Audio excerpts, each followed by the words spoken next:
Hello dear students, जय हिंद जय राजधानी में डॉक्टर रमेश यादव, राजधानी एजुकेशन ग्रुप पचकोड़िया जोबरेड जयपुर से। आज मैं जो अपनी बात कह रहा हूं वो केवल स्टूडेंट्स के लिए नहीं है, उनके गार्जियंस के लिए भी है। जो बच्चे अभी इस समय 10th क्लास में है या फिर 11th क्लास में है, ये उन बच्चों के लिए ज़्यादा इंपॉर्टेंट है। क्योंकि अक्सर हम लोग सोचते हैं कि भाई 10वीं क्लास के बाद में ना कहीं आसपास पढ़ा लेते हैं उस बच्चे को, दूर जाएगा, कैसे रहेगा, क्या करेगा, लेकिन उसका खामियाजा फिर आने वाले सालों में बच्चे को और उसके कैरियर को भुगतना पड़ता है। क्योंकि जो बच्चा 11 से ही फाउंडेशन कर रहा है, जो 11 से ही उसके आगे की तैयारी कर रहा है, उस बेस को मजबूत कर रहा है, उस बच्चे को वो बच्चा कभी नहीं पकड़ पाएगा जो नॉर्मली सिंपली 11th पढ़ता है या 12th पढ़ता है और उसके बाद में वो फाउंडेशन या फिर दूसरे बेच में आता है। दो इसके जो है ना क्रैश कोर्स के लिए आता है, तो वहां पर वो इतना बढ़िया नहीं कर पाता है। इसका कारण क्या है? एक बच्चा जो 11th में पढ़ रहा है या 11th से उसने फाउंडेशन शुरू कर दिया, तो नेचुरली उसका जो दिमाग है वो ज्यादा एब्जॉर्बिंग होता है। छोटे बच्चे ज्यादा एब्जॉर्ब करते हैं, बड़े होते हैं वो थोड़ा ग्रहण कम करते हैं या एब्जॉर्ब कम करते हैं। अब 11th से कोई बच्चा फाउंडेशन कर रहा है तो बहुत अच्छे से वो 11th से सीखना शुरू कर रहा है। उसका दिमाग भी थोड़ा सा एक छोटा होता है, सॉफ्ट होता है, कोमल होता है, वो ज्यादा सीखता है, अडॉप्ट करता है। और उसके बाद 11th में 12th में ढंग से करने के बाद में वो 12th के साथ ही बहुत अच्छा कर जाता है, या फिर कभी कभी 12th के बाद में ज्यादा टाइम उसको नहीं लगता, हो सकता है 1 साल खराब करना पड़े।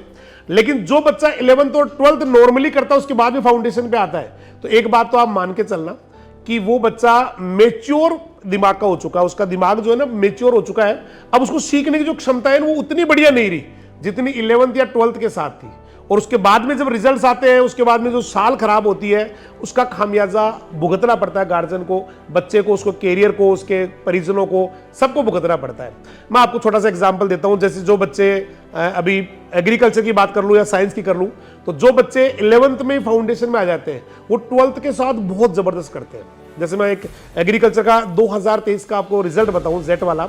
जेट में इस साल जो 2023 का एग्जाम लगा है, जो अभी उसमें ओवरऑल की बात करें तो टॉप 10 में से 10 स्टूडेंट कैटेगरी वाइज, ये सारे मिला के 10 स्टूडेंट। बहुत बड़ी बात होती है कि राजस्थान स्टेट लेवल का एग्जाम है और उसके अंदर 10 जो सीटें हैं, या यूं कहे कि 10 जो पोजीशन है कैटेगरी वाइज, उसमें 10 के 10 स्टूडेंट है। 50 जो टॉपर्स है उनके अंदर 31 स्टूडेंट है। 100 जो बच्चे है ना टॉपर्स, उनके अंदर 56 स्टूडेंट है कैटेगरी वाइज। अब आओ उनके ये तो आगे सारे इसमें 12th वाले भी आगे, टारगेट के जो बच्चे 12th के बाद आते हैं वो भी आगे। लेकिन मैं अकेली 12th की बात करूं तो 12th के बच्चों का जो परफॉर्मेंस है वो टारगेट से भी बेस्ट है। क्योंकि वो 11th से एक छोटे से, जब उनका टेंडर माइंड था, सॉफ्ट माइंड था, दिमाग एक एब्जॉर्बिंग स्टेज में था, तब से उन्होंने पढ़ना शुरू कर दिया। जी हाँ माय डियर स्टूडेंट्स, सम्मानीय गार्जियन, जैसा मैंने बताया कि टॉप जो 10 टॉपर्स थे उसमें 10 के 10 राजधानी के, लेकिन 12th क्लास के साथ उनमें से 5 बच्चे हैं जिनकी रैंक उनसे बेहतर है। जो बाकी बच्चे टारगेट वाले या जो क्रैश कोर्स कर रहे थे या बाद के जो बोर्ड एग्जाम के बाद वाले तैयारी कर रहे थे, उनके मुकाबले ये ज्यादा बेहतर कर पाए हैं, क्योंकि ये टॉप 10 में 5 है और वो 5 पूरे साल वालों में से है। इसके बाद में जैसे मैंने बताया कि आपको टॉप 50 में 31 बच्चे हैं, तो यहां पर 12th के साथ जो है ना 17 बच्चे हैं। बहुत बड़ी बात होती है 12th के साथ ही, बिना साल खराब किए। इसी तरह से मैंने कहा कि टॉप 100 में 56 स्टूडेंट है, वहां उसी 100 में 12th के साथ 30 स्टूडेंट है। तो ये छोटा फिगर नहीं है, क्योंकि और वो भी मैंने कहा ना रैंक्स उनकी ज्यादा अच्छी है। 12th वाले बच्चों की ज्यादा अच्छी रैंक है बजाय क्रेस जो टारगेट वाले बच्चे आते हैं या क्रेस वाले आते हैं या पूरे साल करते हैं उनकी बजाय। तो एक छोटा सा फिनोमेनन है। हम लोग सोचते हैं कि चलो घर के पास ही पढ़ा लेते हैं 11th और 12th में, उसके बाद में 12th करने के बाद में जैसे क्रेस कोर्स में बच्चे आते हैं तो उनके हम जो हालात देखते हैं बहुत बुरे होते हैं। उनको छोटी छोटी चीजें सिखानी पड़ती है, उनको बहुत बारीकी से मेहनत करना पड़ता है, फिर भी वो उस मुकाम पे नहीं पहुंच पाते जहां 11th और 12th के साथ जो बच्चा पढ़ रहा है या 12th के साथ पढ़ रहा है वो पहुंच जाता है। इसलिए एक इसके कोई बहुत बड़ा इसको समझने के लिए कोई आर्किमिडीज का प्रिंसिपल फॉलो नहीं करना है या और कोई आइंस्टीन का प्रिंसिपल नहीं है। सीधी सी बात है कि बच्चे को 11th से फाउंडेशन में डालो, उसके बाद 11th करेगा, 12th करेगा, या फिर मान लेते हो कभी 11th कर भी चुका है तो भी उसके सामने एक बहुत बड़ा अपॉर्चुनिटी होता है कि वो 12th के साथ बहुत अच्छा कर सकता है। 12th के साथ बहुत शानदार तरीके से प्रिपेरेशन कर। अच्छा, इसके डबल फायदे हैं। अगर बच्चा वो फाउंडेशन कर रहा है तो 12th में परसेंटेज उसका बहुत शानदार होता है। कभी कभी किसी ने दिमाग में से बैठा रखा होगा कि भाई वो फाउंडेशन करता है या नीट की, जेई की, जेट की, सीयूटी की तैयारी करता है तो उसका परसेंटेज कम बनता है। गलत सोच रहे हैं आप, उसका परसेंटेज उल्टा ज्यादा ही बनेगा। हो सकता है हिंदी इंग्लिश में 1-2 नंबर कम आ जाए, तो बात वही है जो ऑप्शनल सब्जेक्ट है जिनके अंदर वो पूरी ताकत से लगा हुआ है वहां पर वो 10% एक्स्ट्रा ले आएगा। और आप इसका एग्जाम्पल देखना चाहो तो राजधानी का रिजल्ट जरूर देखना। 12th का ले लेना, चाहे आप जेट का ले लेना, सीयूटी का ले लेना, या 12th के साथ सिलेक्शन का ले लेना, पूरा राजस्थान साइड में कर देते हैं, एक तरफा रिजल्ट रखते हैं। इतना भयंकर रिजल्ट रहता है कि हम खुला चैलेंज भी करते हैं कि अगर कोई ऐसा संस्थान हो जो अपने आप को मानता हो कि राजधानी के बराबर वो जेट, सीयूटी या 12th के साथ सिलेक्शन में या और कोई है ना, इन वाले जो कैटेगरीज आ रहा है इनमें मिला के हमसे बेहतर है, तो 5 लाख रुपए का इनाम अखबार में खुला छापते हैं।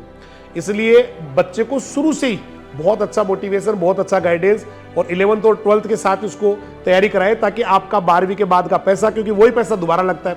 अभी आपने पैसा दिया 11th 12th के साथ, उसके साथ ही 12th के साथ उसका सिलेक्शन हो गया, तो वो आपका साल बच गया, पैसा काम में आ गया। लेकिन अगर हम लोग फिर 12वीं के बाद में, तो फिर 2 साल 2 साल 3 साल फिर भी वो पोजीशन नहीं मिलेगी जो एक 12th के साथ बच्चे को मिलती है। इसलिए माय डियर स्टूडेंट्स, गार्जियंस एक बार जरूर सोचें और बच्चे को शुरू से ही फाउंडेशन में डाल के और शुरू से उसका बेस तैयार करें, छोटी छोटी चीजों को क्लियर करें। जैसे 11th का बच्चा भी यहाँ पढ़ रहा है, तो 11th 12th जेट, सीयूटी या यूं कहे कि नीट, वो सारा उसके चक्कर में पूरा सिलेबस हो जाता है उसका, और 12th में फिर उसका रिवाइज हो जाता है, तो 12th का रिजल्ट भी बेहतर, कंपटीशन का रिजल्ट भी बेहतर, हर प्रकार से वो बेस्ट कर जाता है।